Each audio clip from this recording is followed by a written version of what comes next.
You are listening to the Norton Library Podcast, where we explore classic works of literature and philosophy with the leading scholars of the Norton Library, a new series from W. W. Norton that introduces influential texts to a new generation of readers.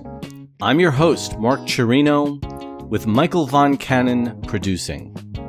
Today we present the first of our two episodes devoted to Jane Austen's classic novel, Sense and Sensibility, as we interview its editor, Stephanie Insley Hershinow. In part one, we discuss how Austen's life led to the writing and publishing of her first novel, how the novel relates to the sentimental tradition, how the themes of sense and sensibility are presented in the narrative, and much more. Stephanie Insley Hershinow is an associate professor of English at Baruch College and the Graduate Center, CUNY, where she specializes in novel theory and 18th-century culture.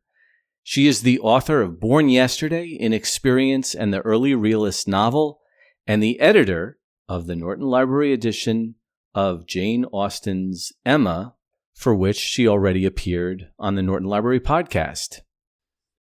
Stephanie Insley Hershinow, welcome back to the Norton Library Podcast. Hi, Mark. It's really great to be back. I am honored to be a repeat guest. Well, we're honored to have you back.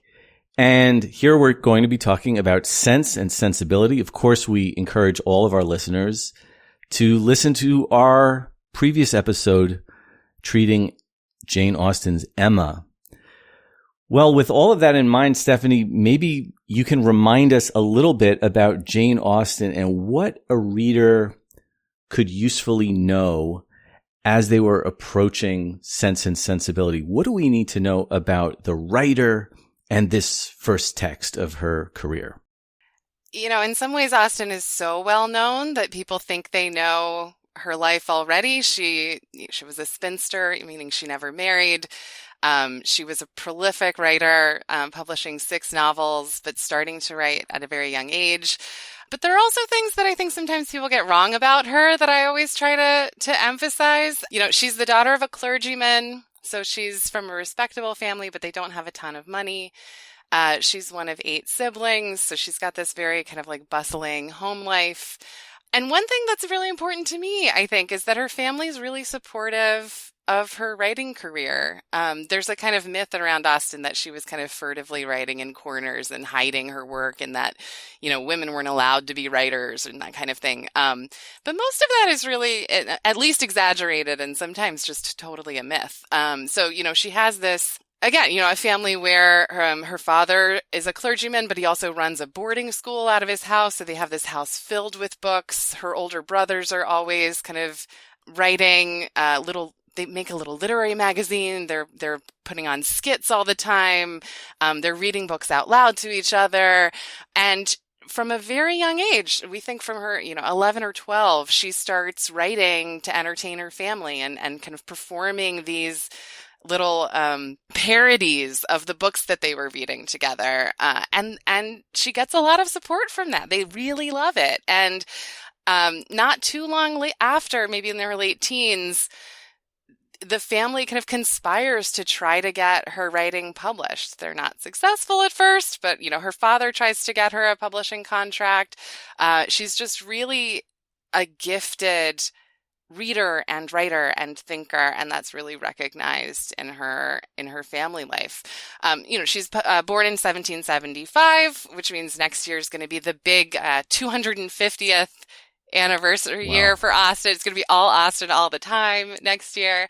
But, I, especially in thinking about Sense and Sensibility, I like to think about the fact that she's writing at the end of the 18th century, at the turn of the 18th century into the 19th century. The 1790s are a really tumultuous time politically, and England's responding to the French Revolution. So she's really in this kind of both exciting and also somewhat unsettling time politically when she's starting to really turn to writing longer pieces, more serious pieces.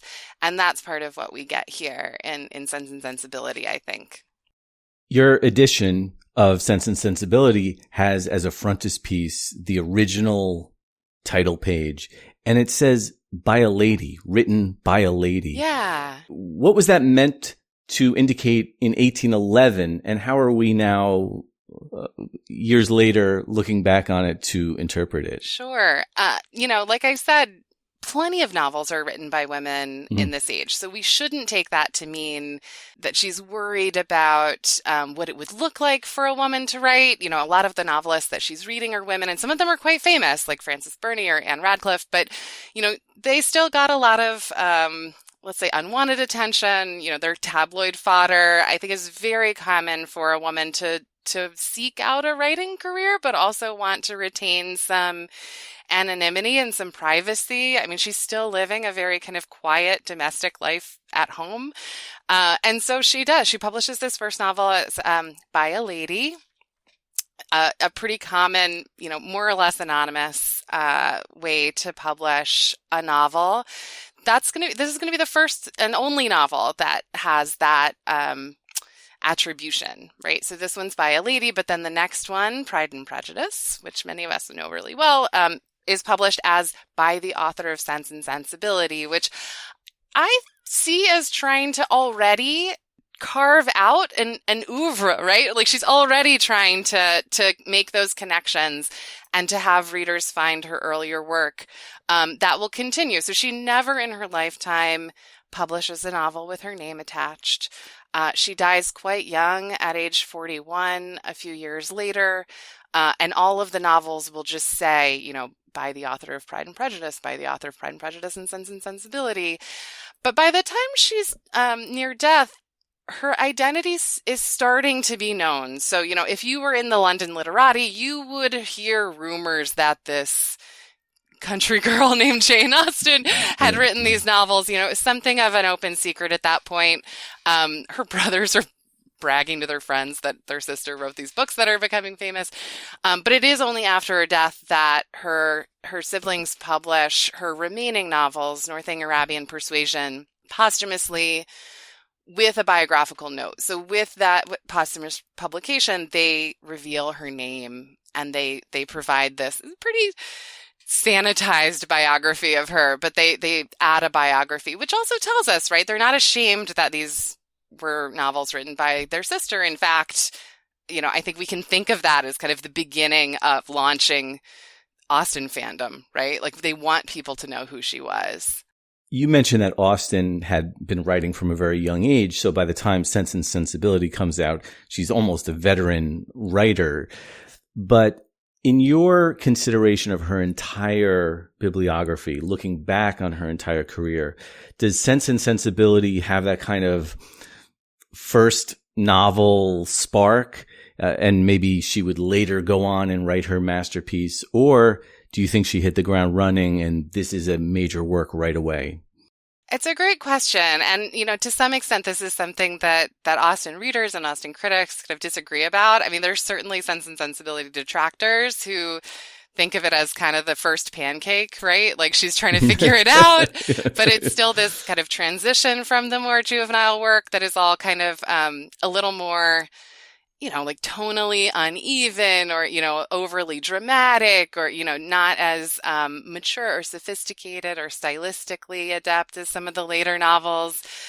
But, there are also some real Sense and Sensibility devotees, and I count myself among them. I think she's really, from the very beginning, from her first published novel, she's not only working with the kind of set of questions that she'll continue to work on for the rest of her career, questions about, most centrally, how to find the right partner or how to find some kind of financial stability. And those are very much intertwined questions.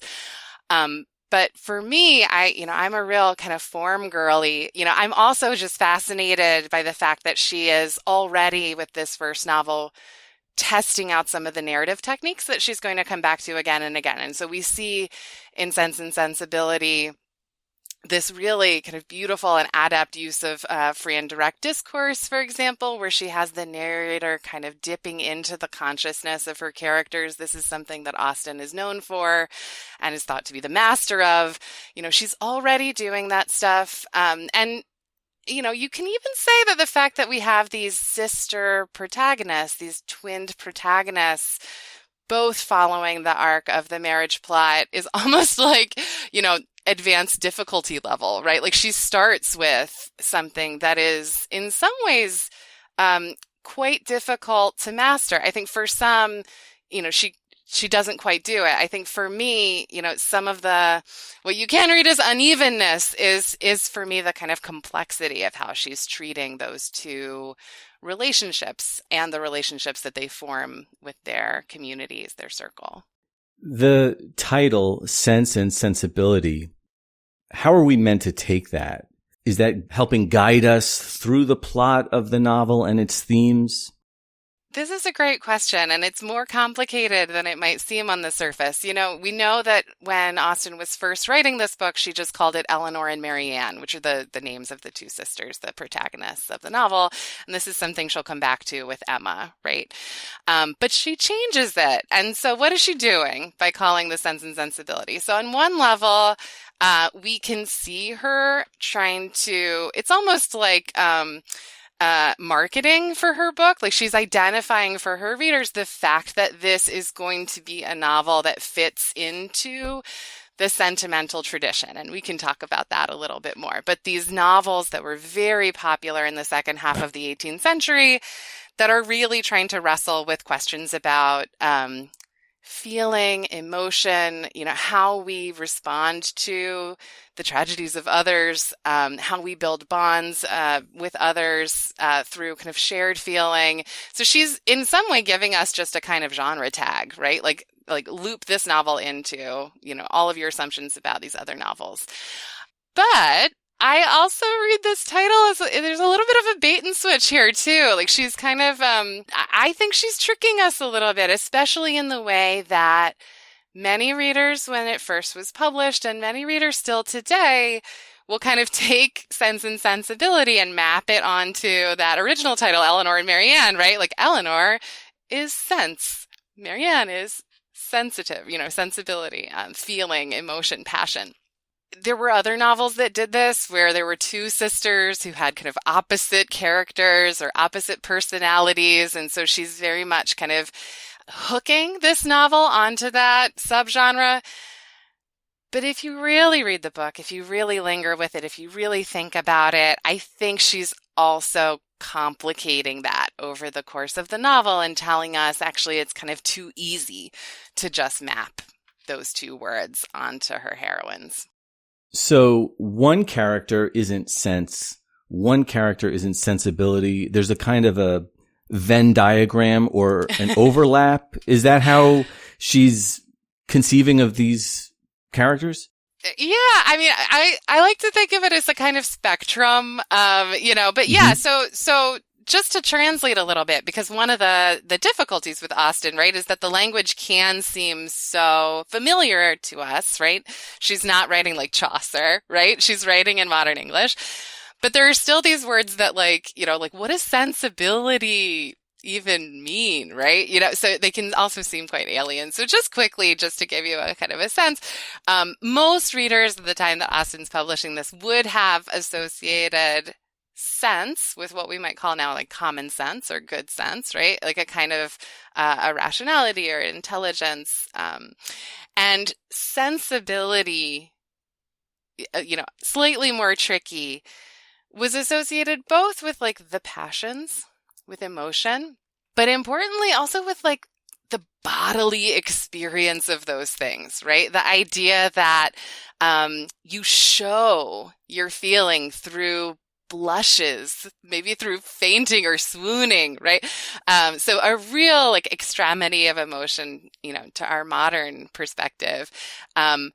But this was also something that was prized. Like it wasn't just something that was ridiculed. It was something that was thought to be that you could cultivate it, that you could get better, at feeling, that you could get better at responding to art or responding even to politics in this way, that you would, feel for the plight of some, underprivileged or dispossessed, group of people, keenly feel for what it was that they were experiencing, and then that could then inform your politics. So this was a very, very complex and hotly debated set of ideas, not just a kind of personality test, right? It wasn't just the INFTP, whatever, like a Myers-Briggs or something like that. It was a really kind of mainstream subject of debate. So is Austen ultimately telling us that there should be a balance between these two things, or that one wins and one loses? What's her argument?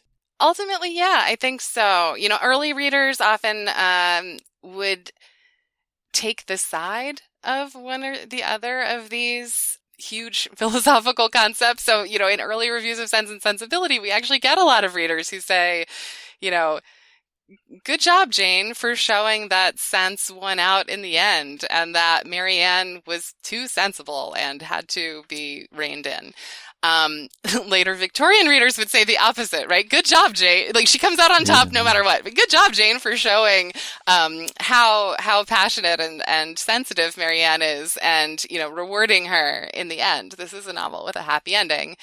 I think most contemporary readers, I certainly read this as a novel that is ultimately suggesting that not only is it maybe wisest to find a balance, but that it's just impossible to, none of us can possibly embody one or the other of these things, and that to be a truly ethical person, to foster meaningful relationships, we're always navigating that collision between what is rational, what is maybe more proper or expected, and the kind of deep current of feeling that we might be wrestling with at the same time. So when Austen approaches a marriage plot and is also invested in the sentimental tradition, what role does sense play in trying to find a spouse, and what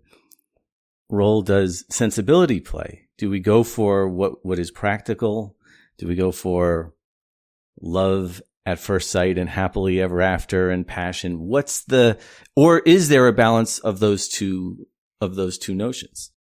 In some ways, this is a moment, Austen's, as I said, writing this at the end of the 18th century. She's publishing it in the Regency era, kind of early 19th century. She's writing at a time when the whole idea of what marriage is undergoing change, and sometimes that change is read very starkly as, marriage goes from being a matter of connection making between families and financial arrangements to being something that is about love, mutual affection, compatibility. Of course, I'm going to tell you it's more complicated than that. And I think that's something that Austen is just really good at, is trying to show how complex these decisions are, and showing, that this is why it's worth centering a novel on teenage women in this moment, right? Marianne is 16 in this novel. Eleanor is 19. And, one thing that we haven't touched on that readers of the novel will know well is this is a novel that begins with a tragedy, right? Their father dies suddenly. And when their father dies, they realize quite quickly that his estate had, through complicated legal means, been left to their adult half-brother. They're kicked out. They're kicked out on the street. They don't have anything like the kind of material comforts or kind of status that they had before. And it's unclear several chapters into the novel where they'll even go. This is actually something that Austen had herself, in a way, it's a little bit autofiction. Austen had experienced this herself. Her father had died without making plans for his family, especially for the women of his family. And so for 4 years, Austen and her sister and her mother are basically couch surfing, right? They're incredibly vulnerable to these material changes that come with, the death of men, the absence of men, the leaving of men. And so, this is why marriage is not just central in order for us to get a love story, right? Though I think we do get that. But it's also central because these are incredibly difficult and important decisions. These women have absolutely no financial independence. And to choose a husband would mean not only your own financial stability, but the stability of your whole family, right? Like, what happens to your mother if you get married? Hopefully, she's taken care of. If not, where are you going to go?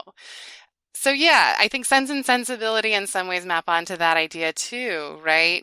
Do you approach the question of matrimony rationally? Do you approach the question of matrimony passionately? And we see, because this is a very complicated love story with these two young women, a number of different approaches playing out, in a lot of different ways, the kind of pinball effect of all of those different possible combinations. Stephanie, I wanted you to just talk for one more minute about the sentimental novel tradition that Austen would either be reacting to or entering into, depending on what you're arguing. So is the sentimental novel, is it more moral in nature, or is it trying to do something different than Austen's work is? In some ways, we can think of the sentimental tradition, from, let's just call it the second half of the 18th century, kind of responding back to what we often call the Age of Reason, right? The Age of Reason is that kind of high enlightenment, certainly a kind of prizing of rationality, right, with the early Enlightenment thinkers. And there's a little bit of a pendulum swing. Again, we could overread that, but there is this kind of collective response to that privileging of Enlightenment philosophy and thinking like, oh, but what about feeling? Many critics will point to Samuel Richardson's Clarissa, which is a novel I know and love, as a kind of hallmark of this tradition, where we get the story of, again, a young woman who at first is pressured into a marriage that she doesn't want to enter into.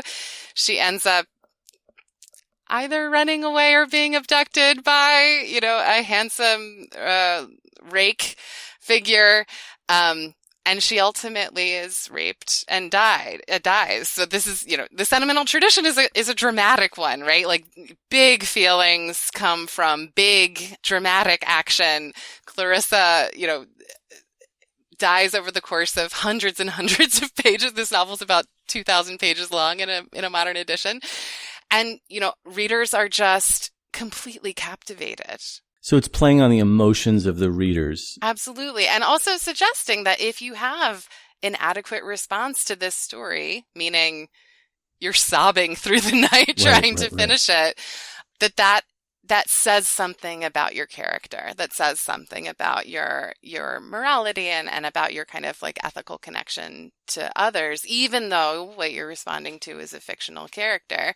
Now, from almost the very beginning, you also have detractors, right? Who think that this is all overblown, who wanted Clarissa to come along and die already, like looking at their watch.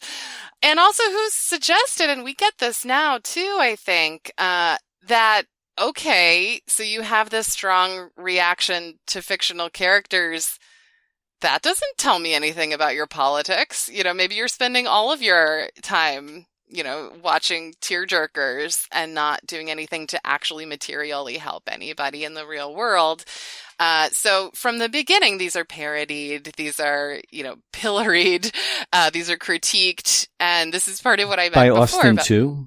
Yeah, so that's a more complicated question, right? Like, I tend to think of Austen as someone who can really toe the line of affectionate parody, right? Like, she has to know this tradition well to enter into it the way that she does. I do think that on some level, Sense and Sensibility is a sincere addition to this line of thinking.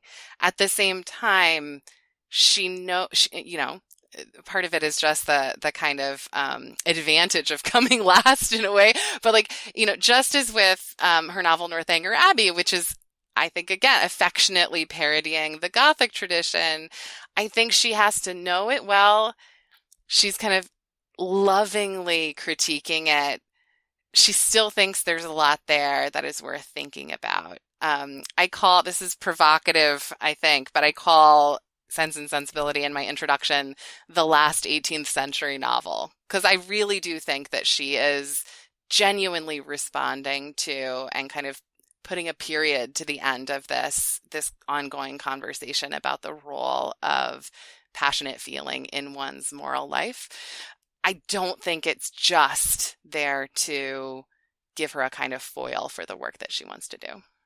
Well, it might be helpful with Sense and Sensibility in mind to talk at least about the sisters. Without spoiling too much, what can you tell us as we enter this novel about these two sisters and what is Austen setting up? Eleanor's 19. She's the eldest daughter. She's the eldest of three, actually. There's a younger sister, Margaret, who gets almost no time in the novel, but we know there's like one more mouth to feed. Marianne is, again, we're told, not 17, so she's 16 and a half, 16 and 3/4. And again, they're rocked at the beginning of this novel by the sudden death of their father. Eleanor's trying to keep the family together.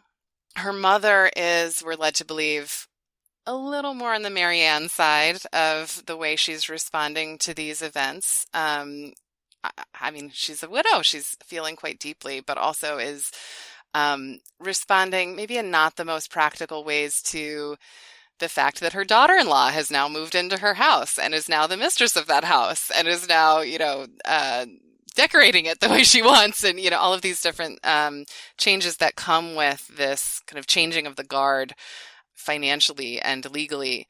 So Eleanor is really trying to kind of manage all of this, and Marianne is quite devastated that she has to leave her home, that she has so many kind of romantic associations with. And so we have these sisters who are dealing with quite a lot at the same time that they find themselves in the period of eligibility. This is the word that we use for this, rather brief period when women are expected to put themselves out there and go try to find, again, a husband who will bring both, kind of personal affection and material comfort. So there's a lot for them to juggle. And one of the things that I find just so moving about this novel is that Austen doesn't just give us this kind of rosy picture of sisterly love, right? Their relationship to each other is really central to this novel, but it's something that is complex. They disagree all the time. They're bickering with each other all of the time. And they're responding quite differently to these material circumstances and to this kind of task that's in front of them, which to me, this is the beauty of the marriage plot in Austen's hands, right? Like, she shows us from the very beginning in Sense and Sensibility that this isn't just a kind of, it's not just obvious how this is going to play out, right? Because she's giving us these two women for whom the challenge of finding a suitable partner looks very, very different. So who are these potential partners? Who comes into play as possibilities here? So not long after the Dashwood family does find a safe home, a cousin reaches out and says, "Hey, you can come live in my little cottage," and they do. Not too long after, Marianne has, probably the most romance novel-y moment in an Austen novel. This is kind of meet cute, where she sprains her ankle and is rescued by this dashing man on horseback, Willoughby. And Willoughby is, for quite some time in the novel, this kind of like perfect, the tall, dark, handsome, reading her poetry, lavishing attention on her. Exactly every 16-year-old Regency girl's dreamboat. But Willoughby also has a past. We find out about that. One of the interesting things about the way this novel takes up the sentimental tradition, I think, is that we get all of these hints of the dark stuff in the corners, these hints of the dark stuff in the margins. So a lot of times we're getting, the stuff that's a little closer to Clarissa, we only get in backstory. We only get in gossip around these characters. And Willoughby's certainly one of those. For Eleanor, it's a little bit more of the kind of boy next door story. She becomes quite fond of Edward, who happens to be her horrible sister-in-law's brother. So in some ways, he's like a perfect potential match because, he's almost family. He's around. She knows his character. She knows his family. He's not as mysterious as Willoughby. So in some ways, we're led to believe he's much more suitable for Eleanor. At the same time, because they've lost everything, he's now kind of above her station, right? Like he's too good for her in some ways. So her sister-in-law is quite suspicious. And then it turns out, I won't get too far into it, but Edward has a past too. So that complicates things. The last love interest I'll mention is Colonel Brandon. Poor Colonel Brandon. I'm quite affectionate about Colonel Brandon, maybe in part because Alan Rickman played him in the movie. but Brandon, his past is that he's a military man. He's retired. Marianne thinks he's ancient because he's on the wrong side of 35.